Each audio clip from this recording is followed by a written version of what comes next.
The whistle shrieked like a dying bird as the train pulled into Dry Creek Junction, a speck of a town clinging to the edge of nowhere.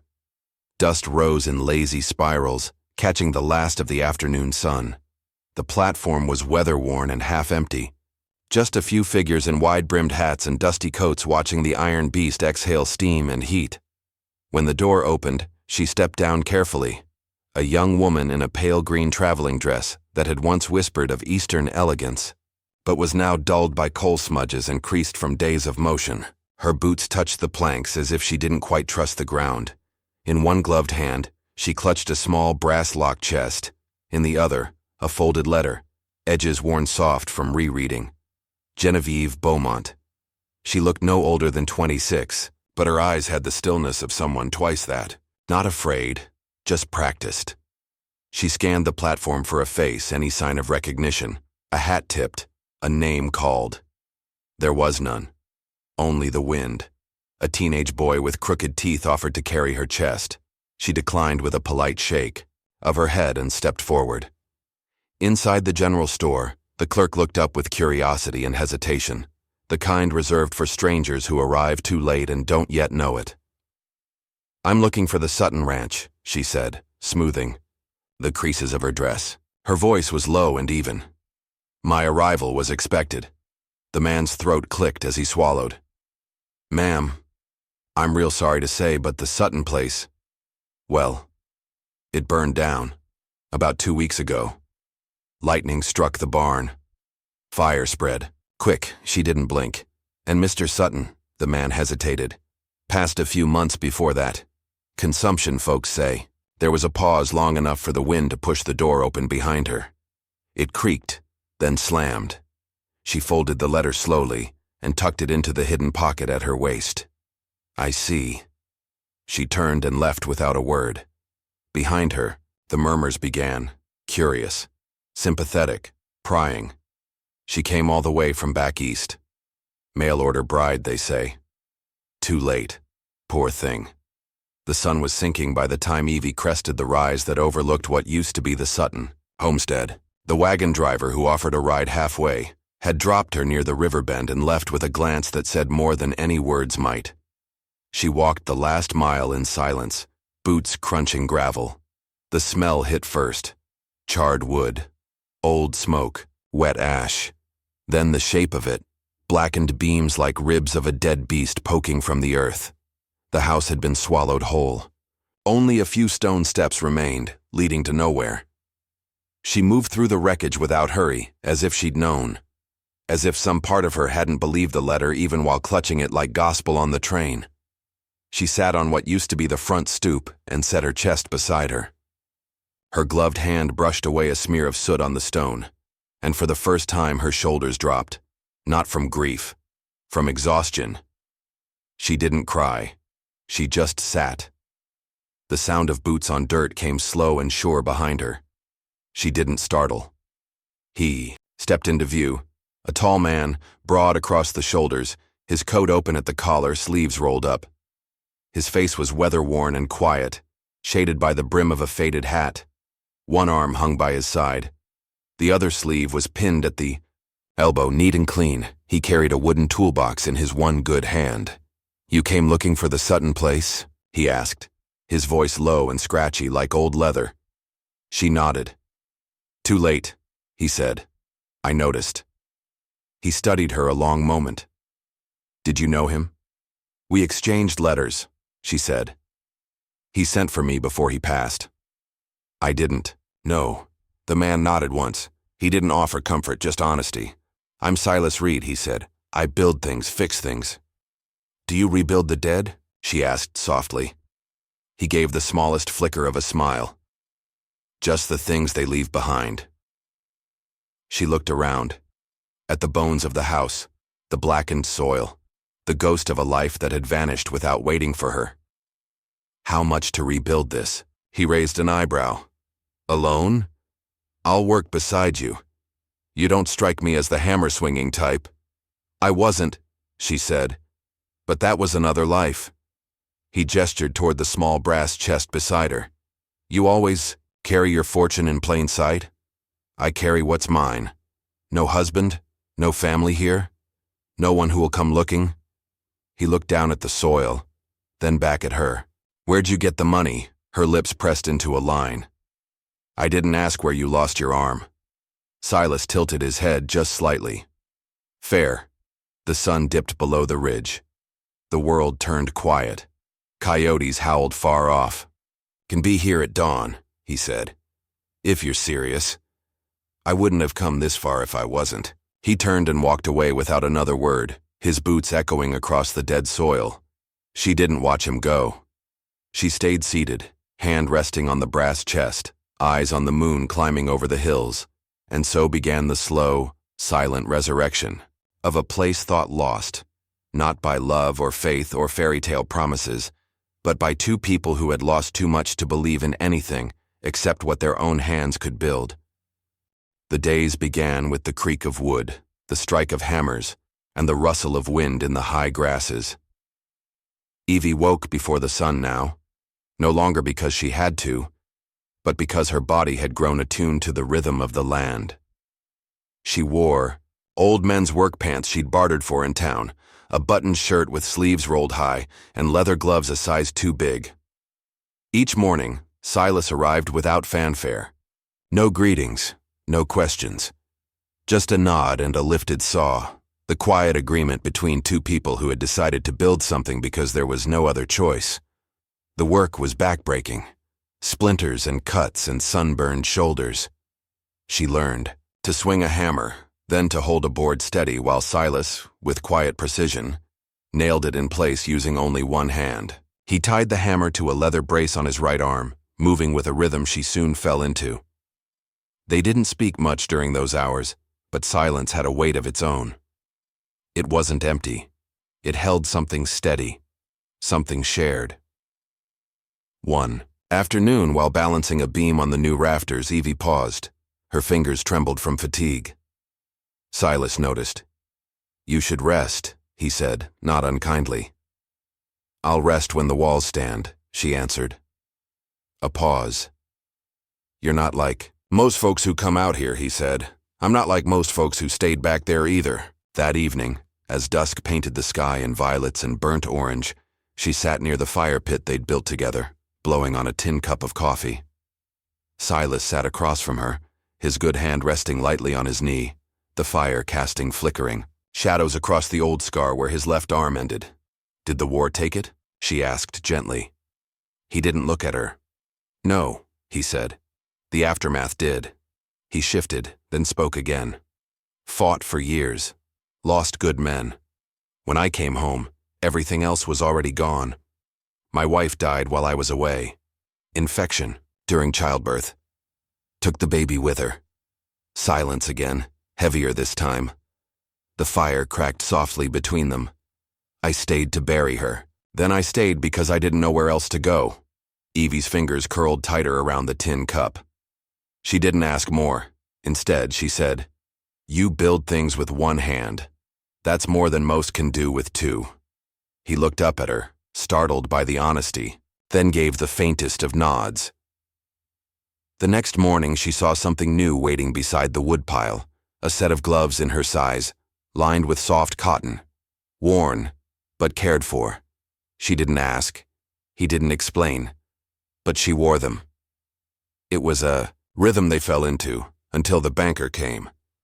He arrived in a buggy, clean-shaven and smug, his vest stitched with gold thread and his boots still polished from the ride. He found Evie out by the post fence, sleeves rolled to her elbows, cheeks streaked with dirt. Miss Beaumont, he said too brightly. James Teller, Dry Creek Bank. She didn't offer her hand. I've heard about the funds you're handling, he said, leaning casually against the gate. Women like you need guidance with that kind of responsibility. It's a heavy burden. I'd be happy to assist, discreetly. Before she could respond, Silas appeared behind her like a shadow. We're not interested, he said, voice flat. The banker didn't turn. And you are? The man keeping her from getting swindled. Teller's smile soured. You've no authority in her affairs, sir. Silas stepped forward. Close enough the man stepped back. She doesn't need authority. She needs space. You're standing in it. Evie placed a hand lightly on Silas's arm. It's fine, she said softly. The banker tipped his hat, eyes sharp. Offer still stands, Miss Beaumont. Should you tire of carpentry? He left in a wheel of dust and pride. Evie and Silas stood in the quiet. Thank you, she said. I didn't do it for you, he answered. I did it because men like him have teeth under their smiles. And out here, when they see a woman alone, they smell blood. She studied him. You don't see me as alone? His gaze held hers. No, not anymore. Later that night she sat alone in the half-built house, moonlight falling across the beams like silver scaffolding. The chest, that ever-present brass box, sat beside her. She opened it for the first time in weeks. Inside, paper-wrapped bundles of cash, letters, a silver locket. At the bottom, a folded deed to land in Massachusetts. Worthless now. She held a letter in her hands. Ink faded. Words cruel. You were never part of this family. The money was never meant for you. We'll find you. She folded it carefully and placed it back, then closed the lid and locked it. The fire crackled softly outside. Silas moved nearby, checking the tarp over the tools. She walked toward him. I should tell you something, she said. He waited. I wasn't just someone's bride. I was someone's problem. She looked up at him, breath visible in the cold night. My fiancé died suddenly. His family blamed me, but he left everything to me. A quiet fortune. They called me a thief, a fraud, said I'd taken advantage of a sick man. He didn't interrupt, just let her speak. They tried to take it all, so I ran and came here. Silas nodded slowly. Is the money what you're trying to build with? No, she said. I came here to build something they can't steal. And for the first time he smiled, small and tired, but real. Then let's build it with stronger walls. She didn't reply, just stood with him a while longer, beneath the stars, in the bones of the home they were making.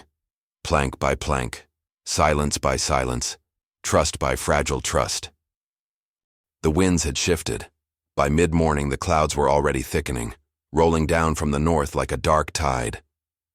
Silas glanced at the sky more often than the beams he was sawing, and Evie could feel the change too, not just in the air, but in the tight coil of unease behind her ribs. The days had grown easier between them, the rhythm smoother. Walls stood now, a roof half raised, a real kitchen taking shape from stone and sweat. But something had changed. It began with the horses, 4 of them. Riders approaching slow from the ridge, outlined black against the sky.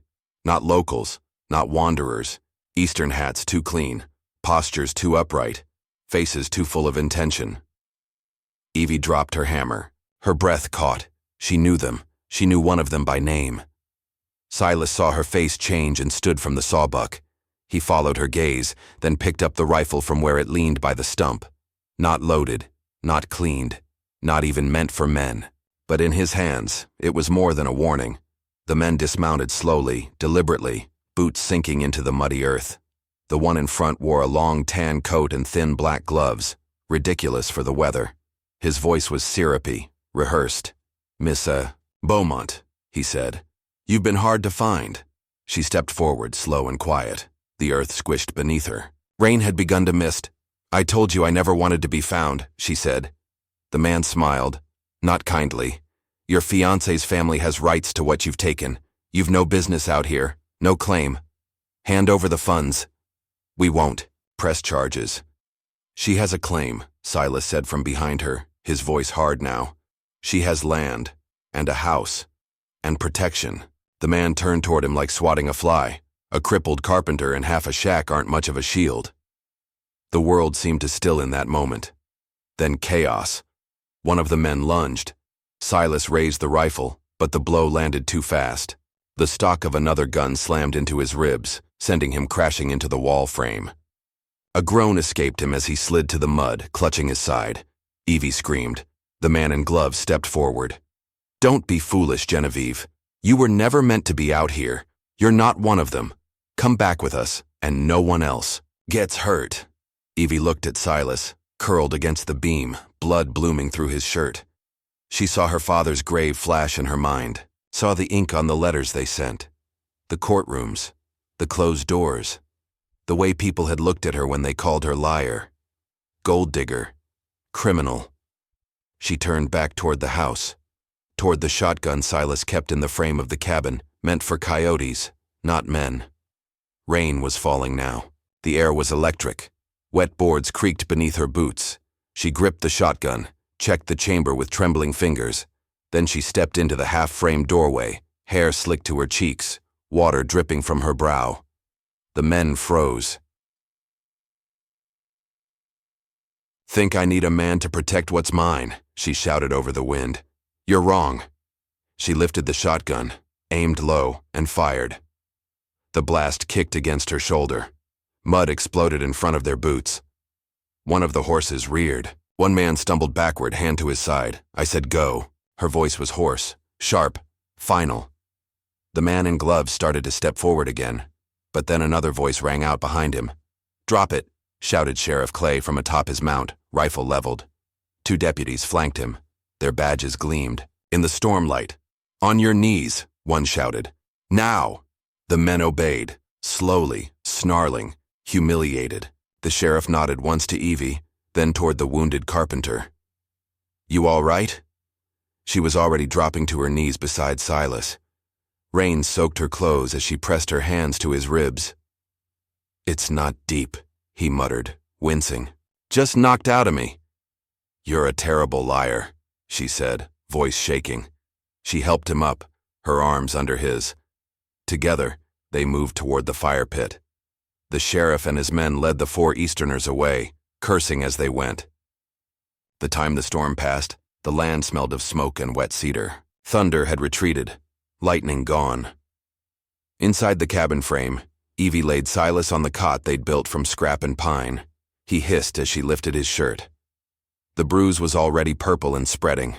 She cleaned it gently, then stitched a small gash where the wood had caught him. Her hands shook at first, but steadied with each pass of the needle.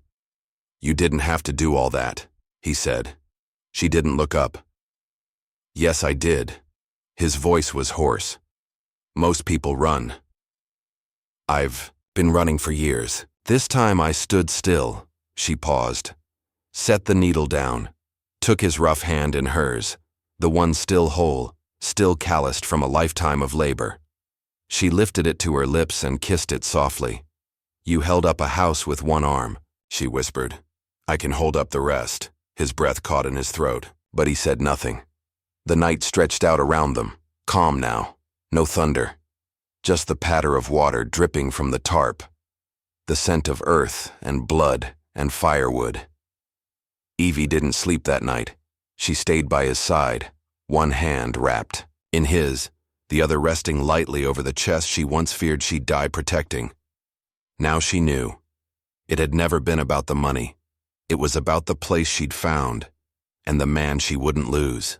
By summer, the hills around Dry Creek were blanketed in wildflowers. Yellow bursts of goldenrod, swaying bluebells, and tall grasses, soft as feathers in the breeze. The sun no longer scorched. It warmed. The kind of warmth that came after. The hardest season of your life when survival was no longer a question but a fact. The house stood, fully, not grand, not symmetrical, but solid, square, proud, real. The porch had hand-carved rails. The window panes caught morning light like stained glass. The walls smelled of cedar and hope. Inside it was simple. A stone hearth, two handmade chairs, a small table between them. Shelves filled with the things they'd gathered. Books, tools, jars of dried herbs. No lace, no polished silver. Just purpose and comfort. Evie drove the last fence post herself. The old gloves Silas had given her were worn, through at the palms now, but she kept using them. Her hands were strong, browned by sun, scarred at the knuckles. Not the hands of a bride who arrived by train with silk hems and a secret fortune. These were the hands of a woman who had built her own life. Silas watched her from the porch, sipping, Coffee from a tin mug, his shoulder still wrapped where the bruise had never fully faded. He didn't offer to help. She didn't ask. When she finished, she walked to him and took the mug from his hand. "I thought we weren't building for anyone but ourselves," she said. He set the mug down on the railing. "We aren't." Then he reached into his coat pocket and pulled out something small, a delicate curve of oak wood, sanded smooth, a band with faint carvings that circled like vines. She stared. He didn't get down on one knee. Didn't speak grand vows.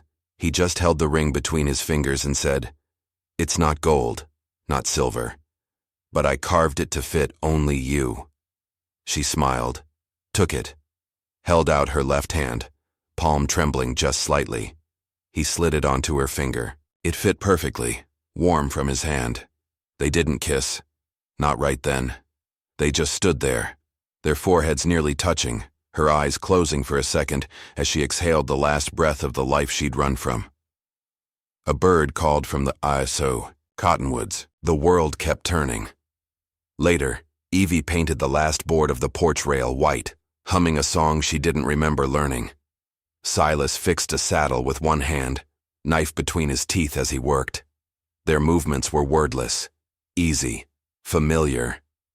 That night, they sat side by side on the porch as the stars pushed through the dark. She leaned into him, head on his shoulder, boots tucked under her. He traced the edge of her wooden ring with his thumb. "You still miss the East?" he asked. She thought about that, about chandeliers and tea sets, about trains and corsets and polished floors, about judgment behind every smile, silence behind every door. "No," she said. "I never wanted to belong there. I just didn't know it until I left." Silas nodded. "You belong here." She turned to him. "So do you." His hand found hers, rested there. The house creaked gently in the wind. Their house. No plaque, no name etched in stone. But every nail had meaning. Every beam held memory. Evie looked out across the land. Not much by most measures. A few acres, a garden, a tired barn. But it was theirs. And more than that, it had been built with grace, grit, and a kind of love that didn't need ceremony. She spoke softly, not just to him, but to the night itself. "I didn't come west for a husband. I came for freedom." Then she turned her face toward him. "But I found something better. Someone who knew how to build with one hand and love with a whole heart." The stars shone brighter than they had in months, and the wind carried. No ash anymore, just the scent of lavender and warm earth, and the sound of two people breathing in peace. Together.